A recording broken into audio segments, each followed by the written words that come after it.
Star Citizen is so bad. Okay, let's see what Internet Jesus has to say. Who is this dude? This dude is actually quite popular. I see him every once in a while. What's this dude's name? I can't remember. Is it it's not MoistCritical, is it? I thought it was like Penguin or something. Is it? Okay, MoistCritical. All right, let's see why he thinks Star Citizen is so bad. The shame of Star Citizen is in its overly ambitious development that has led to it being over a decade worth of development and not a single. Okay, that's a really bad take right off the bat because it's overly ambitious, trying to do things that no other game has done before, and that's why it's taking so long. So I mean, like, it's a different perspective, right, from the other side. You know what I'm saying? Like, of course, if you're trying to create technology that's going to give you a different gaming, a whole new experience in the MMO world, it's going to take a long time. And by that, I'm talking about dynamic server meshing. And, you know, we've seen instance from CitizenCon where they actually got it to work in its infancy stage, and they're going to keep working it out until they get it. So I like dreamers. I like people to be ambitious. That's how shit evolves in the world. That's how new shit gets invented. Otherwise, you could be like pooping on it and not want anything to happen, and you can not dream, and you can just like sit there and be cool with the status quo. Okay. Fucking alpha to show for it. $700 million raised for Star Citizen now. Yeah, and look what we have to show for it. The best game the world's ever seen. Oh my god, wait, they just released something new here. It's almost entering pre-alpha. In the physical space. So basically you go through points which are smaller access points to the main tunnel. Those will still be restricted by small, medium, and large. So basically it opens up opportunities for smaller ships to kind of sneak their way through. Tier 1 Luth. The transient jump point may only be able to be used once. It may be a little bit more permanent, but you can never tell how long does it last once you find it. If people are looking to avoid scrutiny, we'll look for these sort of side routes to get into. Cool. Pretty sure when this game comes out, people have full-time jobs running ships. Well, I don't think the game's ever coming out, A. And B, people already have full-time jobs coping for Star Citizen. But... Dude, this guy's so negative. This guy's like, Internet Jesus is not Internet Jesus. The Internet Jesus is really negative, man. What the hell? Like, does he understand what the concept of Star Citizen is and what they're trying to do here? Or does he realize the tech really hasn't ever been invented and that's what's taken so long and that's what he's criticizing? Is he doing it because that's easy to criticize? And there's a lot of questions I have right now. At least they have $40,000 ships you can buy. Well, bundles, excuse me. The Turbo Commander Master. Not a lot of people are buying those $46,000 ships, and the people that are must have the money to spend on it. I don't think that like a guy that's making 50 grand spending $46,000 on an internet spaceship.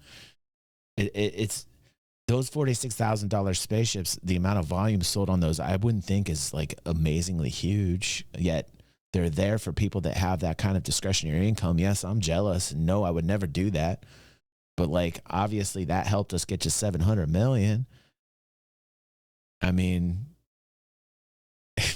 like Master package or whatever. They have funds. They have a funds raised chart on their website, and they're getting $4,000 an hour in funds raised. It's insane to watch for Star Citizen. Still, how? Who is doing this? It has to be money laundering to some degree. Like, I just can't. Like, it's become such a joke in gaming. I feel like everybody knows that this is so embarrassing. Because it's been what? It's been 12 years? 12 years? And over $500 million raised? I mean, really, in the world of game development, that's not that much money. I know that's crazy to say, but it's true. You know? I mean, you got to also, like, credit the fact that people actually paid that. Like, the fans. That's all fan money. With the exception of the Calder brothers, which was like a 30 million VP type thing, or private venture capitalist VC type stuff. But primarily that 700 million, that came from fans, man. Why? Because they want a different experience than what we're being like. They want a different experience from what this guy is accustomed to, which is like, you know, give me the title now. It's probably coming from a larger publisher. It's probably the same DLC shit. It's probably the same run and gun bullshit that I've played 1,000 different times with 20 different, you know, mechanics that make it so that you have to keep paying for DLC and all that bullshit. Is there that in Star Citizen? I mean, they're making money off ships. They're making money off ship revenue right now. Is it upsetting that they continually like bring out ship after ship after ship? It used to be, until I realized like that's just how they're bringing in the revenue to fund the game. And why is it taking so long? Because they're trying to make this, like, the scope of this game huge with like an amazing amount of people to have these shared experiences that needs dynamic server meshing. And, you know, we've seen the first instance of it actually work at CitizenCon 2023, which was really exciting. There's a long way to go on it, but they wouldn't even have gotten to that point if it wasn't for the support of the people who are actually supporting this game. I mean, people want an everything game. What is the everything game going to be exactly what we want? No. I mean, let's be real about this. There's going to be facets to this that we're not going to be happy about, right? But at the same time, at least it's promising to offer more than what it is that we're accustomed to, which is trash. The AAA game industry is just trash, man. It's a joke. Like the indie scene is great, dude. Like Todd Darcy with Falling Frontier, one dude making a game and a space sci-fi RTS of fantastic. Awesome.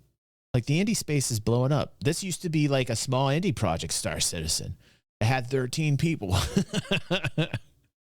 You know, now it's like nearly 1,000 people, 5 different locations. Is that a little excessive? Yes, that's a little too excessive in my opinion. But like, if you're a gamer, why wouldn't you want this? Why wouldn't you want this to become a reality? That's the thing I don't understand. Like, if you're a gamer, why wouldn't, especially a sci-fi fan too, on top of that, why wouldn't you want this to become a reality? It's the best shot of a sci-fi MMO on such a large scale to happen out there, that's currently out there. Name me another title. Name me another title. I'm still waiting for somebody to say, here's somebody trying to do something with the same scope as Star Citizen. And nobody can do it. And still nothing? Like nothing fully completed? Still nothing even in alpha, really? Where do you see this? Where do you see the chart? I thought they got rid of that. I don't see the bar anymore. I'm pretty sure they got rid of the chart for the funds. Add funding goals after .com. Okay, yeah, here it is. You're right, they still have it up. $714 million raised over the last decade and some change. And they get about $196,000 donated a day. Where does it come? Where are these suckers born? How? How? That's crazy. I love Star Citizen, so I'm mildly offended. It's not bad for what it is, but there's no shot it ever reaches what it aspires to. Okay, let's not get it twisted. The shame of Star Citizen is in its overly ambitious development that has led... It's not... Why is it shameful to be overly ambitious? Was it shameful to be overly ambitious for rockets to land by themselves? Was it shameful to be overly ambitious for electric vehicle for there to be like an EV market? Was it shamefully ambitious? You know, I mean, like everything good that's come from like people that are shamefully ambitious, the people that are ambitious to a degree that's ridiculous. Great things come from that if they see their vision through. Do we just want to like poop on dreamers? 90% of these dreams won't become realized, right? I get that. And you know, am I comparing this game to rockets that land by themselves? Obviously not. But I will say this. To be able to have an MMO experience with thousands of people sharing the same experiences and having an algorithm and server meshing be able to dictate spaces which to designate traffic so that it can actually accommodate large amounts of population on an MMO space would be fantastic. So you would have like amazing fleet battles. And yes, it's going to be difficult to do, but like Why not shoot for the impossible? Why not be overly ambitious? Great things come from being overly ambitious if you can see them through, and you're the 10% of people that actually get your dream realized. Why is it a bad thing to be a dreamer? Like, why? Because it's easy to poop on the dreamers. It's easy to poop. It's easy to poop on the dreamers. Poop on the dreamers. Just poop on them. Monetize. Get that monetization, that hater bait, man. Like, the positive message is not the profitable message. It never was. It never has been. In the history of mankind, the profitable message usually has not been the positive message. Those people that like are the loudest and yell and poop on things and are negative, they can monetize the shit out of that. It is easy to do, to throw the poop on the dreamers. The people that are the dreamers, what they do, most of them just don't even bother getting involved in the drama. They shut the fuck up and they just see the shit through. You know, for the most part. And then when it gets done, people like this dude play it and they go, wow, this is some cool shit. I mean, that's the reality of it. Now, will it happen to Star Citizen? I hope to God so. If it doesn't, hell, it was a journey. It was a journey. I got to meet a lot of cool, fun people. I have fun in the alpha state, even though it's buggy as hell. I mean, it's a game that people come back to in an alpha state. You got to give it some credit for that. You got people that are out there playing these games that are finished, and they're coming right back into Star Citizen alpha. Like, you know, what's that about? What's that about? There must be something to this. Led to it being over a decade worth of development and not a single fucking alpha to show for it. It's not in the actual quality of the game, because it does have a lot of content, but it's never going to be done. Because they keep... Okay, well, first off, by definition, in an MMO where there's developers constantly developing, a game should never be done, actually. A game should always be developed upon. Otherwise, your game is a dead game.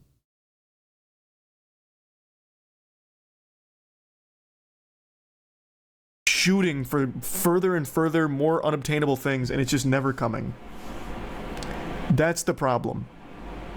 So I know some of the stuff in Star Citizen is pretty fun for some players, but it's greedy monetization with like a $40,000 fucking ship package or whatever. It's just absurdity. Scroll down, you can see all the stretch goals from 2012. That's actually so adorable. I think that's fucking crazy ridiculous that he's referring to like people what they want out of a video game to be fucking adorable. These are actual gamers that wanted things in a game. And this guy's making fun of people that are gamers. Like these are actually hardcore gamers that took like a single player solo campaign game, and they ended up, these people decided to vote upon wanting it to be an everything game. The reason why the game is so overly ambitious is not because of Cloud Imperium or Chris Roberts. It's because of the actual gamers that voted on him. And this guy's saying it's fucking adorable. That's fucking adorable to me. That's what's fucking adorable to me. Yeah, you're right. Like, how disconnected from a gamer can you be? How like these are what people want from a game that are gamers. And this guy is laughing at gamers, saying it's fucking adorable. Not just Star Citizen. He's actually laughing at gamers that want something from a game. And you know what? You keep going down this list, and this is every single thing that people wanted, that they wanted. Not what Cloud Imperium wanted. Let's make that perfectly clear. The fans wanted it. The reason why it's overly ambitious is because the fans, aka the gamers, wanted it this way. Gamers. And this guy's like, oh, this is fucking adorable. What the fuck shit is this guy playing? Like, you know what I mean? They did it. What's their most recent stretch goal? Let's see. For $1 billion, do we get an alpha? Oh, they stopped that after 2014. It's not an alpha. It's not alpha. If he's cool like me, he's not. It's fingers. not. That's cope. Have you not seen the crazy gamer setups people have for Star Citizen? They have so much money. I know. I've seen a couple of them, and they're cool. Like, some of these setups are actually fucking incredible.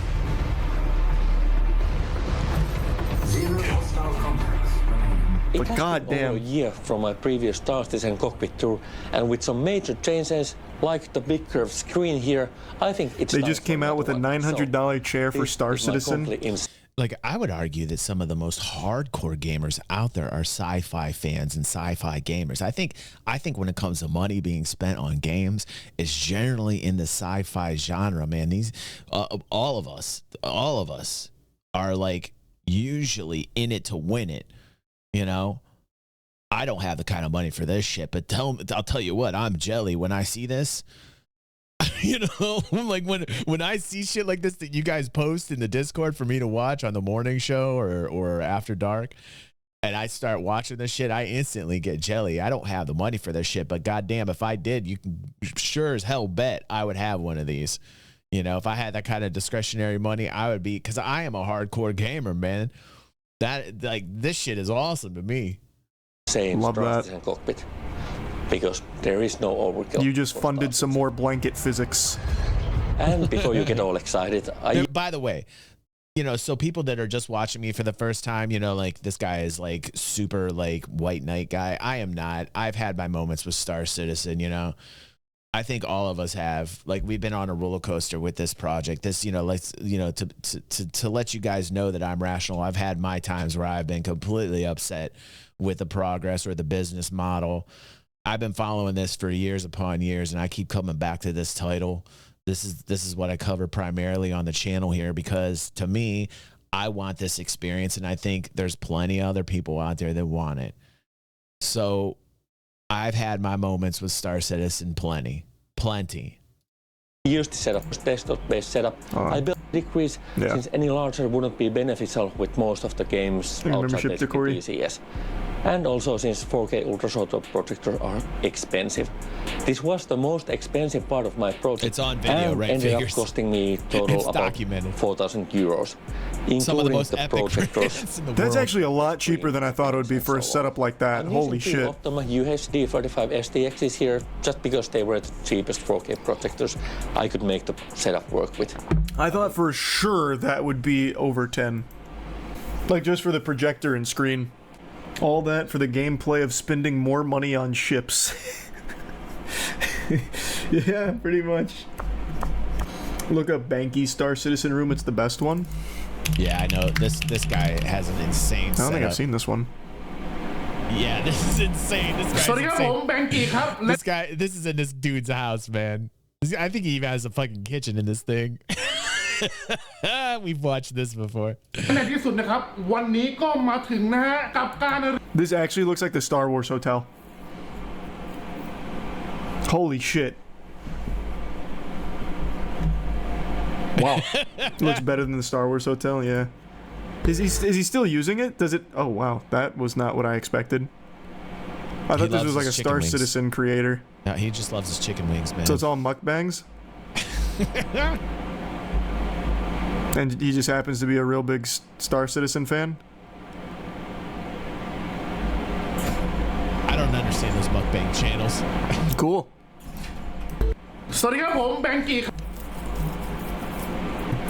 There's a $300,000 Star Citizen setup on their Reddit. Can I find it on YouTube? How do you even make a $300,000 setup? How could you, like, I don't even know how you could spend that much on it. Okay, hold on. We'll go to their Reddit then. Oh, here it is. A $300,000 setup for Star Citizen. Dude. Let's see. Oh my god. I'm hungry now. I'm getting hungry now. Pork me.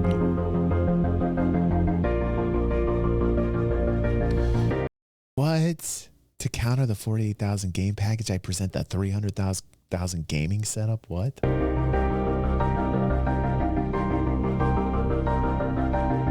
What? That's definitely clickbait. Like, this is huge for sure, but there's no way this is Yeah, that can't be 300,000. $300,000 unless he built like this whole room from What if it is? What if he built the whole goddamn room? scratch. Like, this room didn't exist before that. Wait a second. What if this motherfucker built an entire room for this shit? Look at it, man. Like, he doesn't even have like a real desk. He's using two normal like containers for it. His three friends in the back are like, fuck, I could have used that to actually buy a house, but this motherfucker's got so much money, he doesn't know what to do with it. He's flying his fucking ship. I need this for my house. What do you think those three guys are thinking behind that, dude? They're pissed off. They're crossing their arms. They're like, this motherfucker wants us to stand here for this video. He just spent $300,000 on this room. My house isn't even like $180K, and I got to watch this guy. Fuck. You see on like movie sets. Yeah,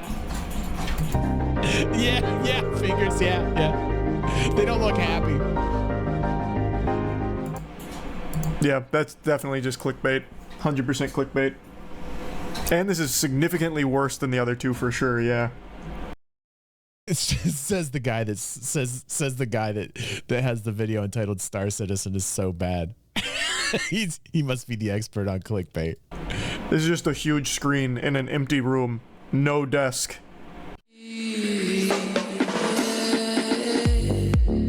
Well, I'm disappointed in Internet Jesus. I expected more from him, you know. Like, I guess he's just going with what's the most popular thing to say, which is to hate on Star Citizen because it keeps bringing in those views. You know what I'm saying? Like, I don't think you should feel ashamed to be a fan, and I don't think you should be ashamed to be a gamer who wants to have an everything game experience, as long as you have your expectations set to a rational level.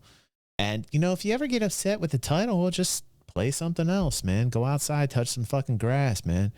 People are going to have phases where they're loving it. People are going to have phases where they're hating it.